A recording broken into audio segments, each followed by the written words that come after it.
On my first day in Wuzong, I have a dream full of lotus. Rays of light, like lots of arrows shot by a hero, brings me to an entrance. It's a way to another dream, the dream of Wuzong. Wuzong has been around for thousands of years. I will run in the world with these thousands of memories. Before awaking, I meet Sansu. He uses the writing brush that he used to write The Art of War. He writes me a letter and asks me to take the letter to Wuzong.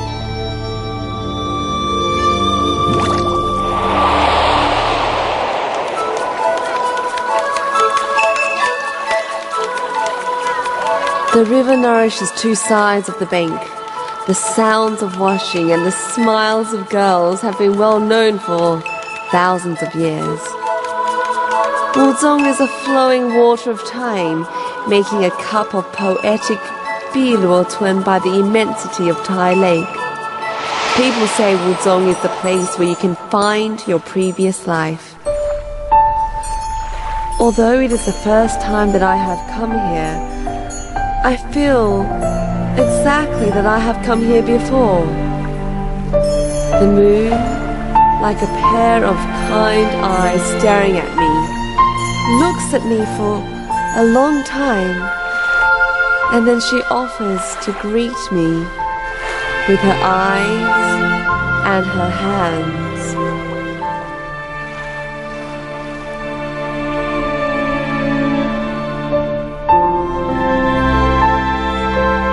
An old lady takes me into an ancestral shrine. She points to a Biluo girl and says, "Look, you are like her so much, you might as well have jumped straight out of the painting." There is a legend. A fisherman's girl named Biluo lives in the eastern mountain. One day, she comes to Mountain Morli. When she climbs into the middle of the mountain, she feels dizzy due to the smell of a special perfume. She feels that there must be a way to make this special perfume that comes from the air. A shiny wild sapling is there at the end of the way, and the further she walks, the stronger the perfume gets. She picks up a leaf, feeling that the smell of spring is fully around her. Suddenly, a storm comes by at sunset. The girl carefully holds the leaf in her arms. The leaf smells of mystery. Kanshi Emperor is surprised by the subtle relationship between the girl and the leaf. And then he names this fresh leaf Biluo Tun. The Biluo girl shall be more than 300 years old if she is to continue living in this world. Is her appearance an obscure arrangement? I know I'm not a scenery reader.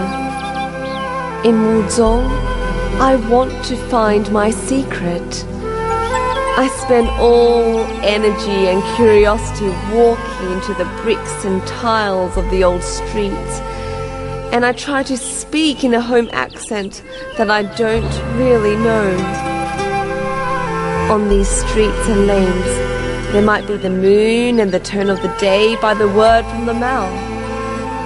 The lanes must be hidden in the narrow, fine wrinkles of old people.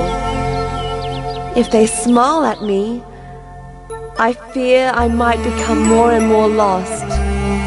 Under the eaves, it seems there's an ocean whose waves plunge me into history deeper and deeper. Former resident of Wang'ao, the Prime Minister of the Ming Dynasty, he had won several first places in different imperial examinations. He was the royal professor. He was also the professor of Tambo Hu, who claimed that nobody could compare to him, and his articles were on the first level. At that time, in that refined, intimate courtyard, Tambo Hu met his true love, Qiu Shang. Open the door. A miracle appears.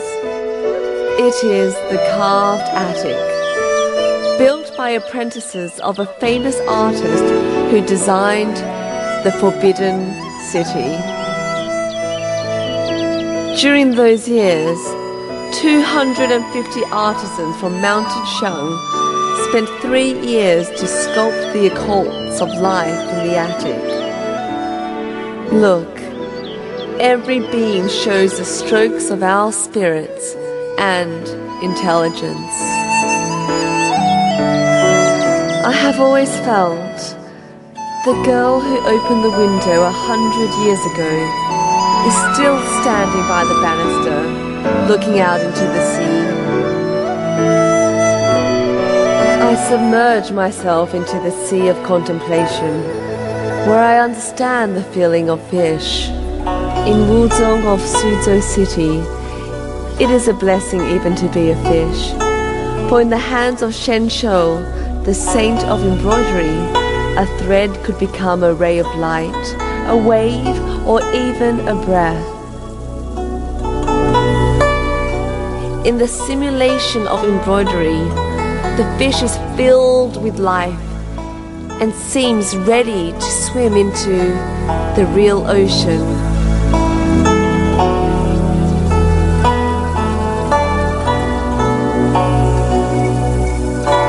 In a flash of thought, the character in the embroidery comes to life in the echoing sound of the harp.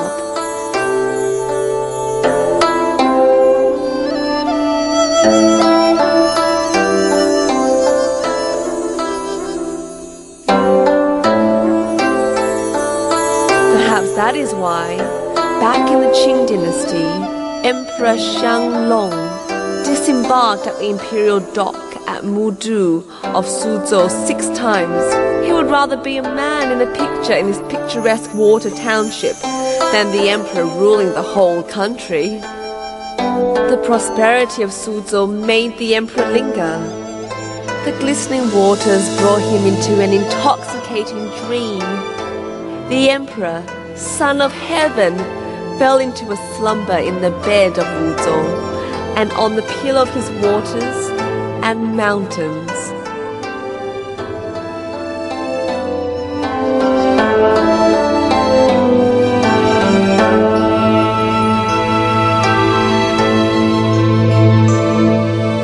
In his slumber, Bao Dai Bridge strides Tan Tai Lake.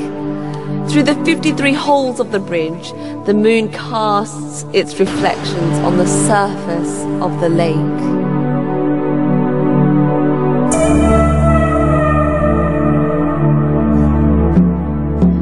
During his stay in Suzhou, the emperor was even busier than at work, going to the theatre, enjoying the tea, visiting the gardens, writing poetry, and climbing Shenglong Mountain to pray for the peace and harmony of his land and his subjects.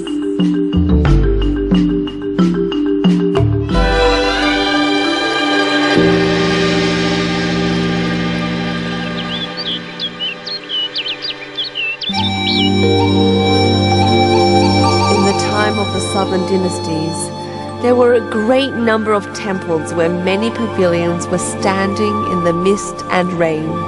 Most of the temples in Wuzhong have kept the style in the southern and northern dynasties.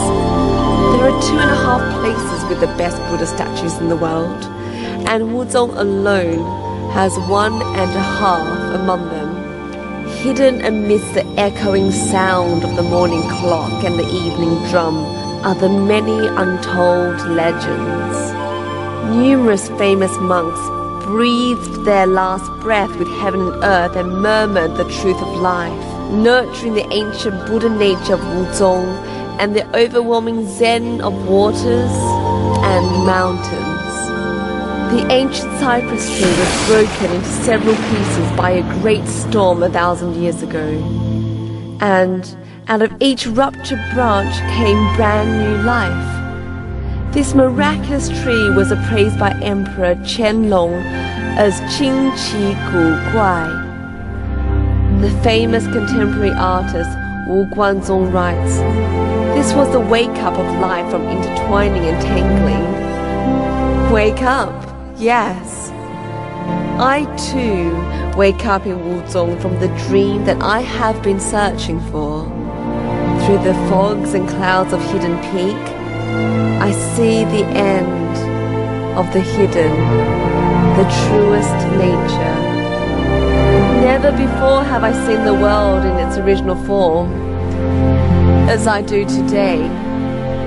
At this moment, I cannot tell what is scenery and what is myself. For each leaf that waves, each ripple that glistens, each breeze that blows, and each breath of air that I inhale, they are all part of me. Never before have I discovered myself like I do today. My heart throbs at the awareness that I am part of this world, that I am integrated with heaven and earth.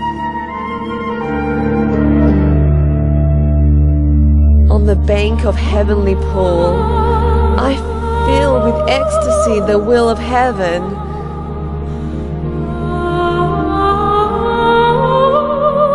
Heaven favors Wuzong.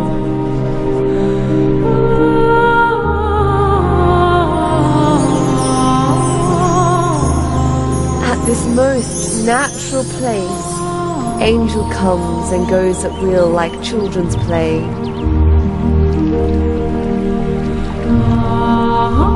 In Luzi town, children play with dried turnip and pretend they're bullets.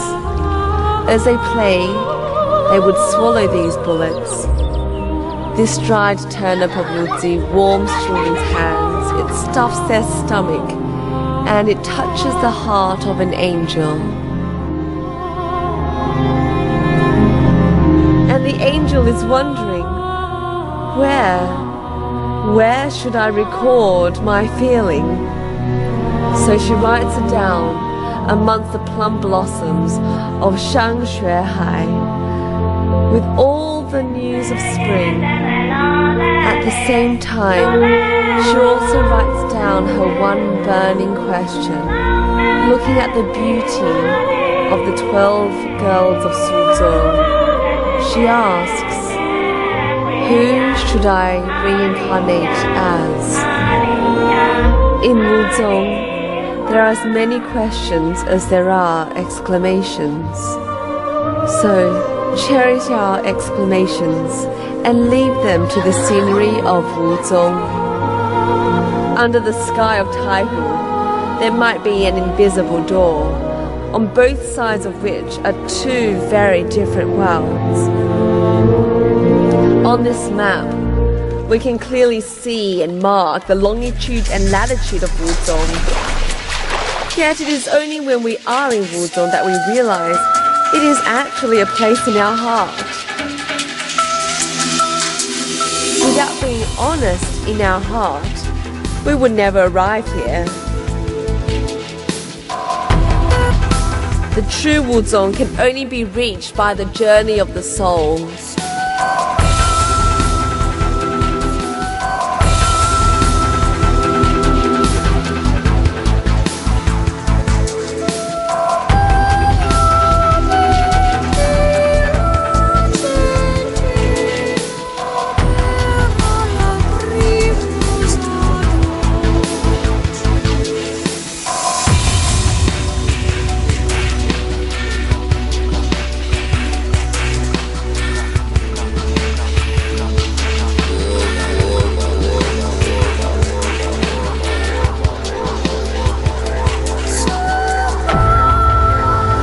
The dream is a sail in the eyes of the boat. However, as the eyes look afar, we find we have traveled beyond 1,000 mountains.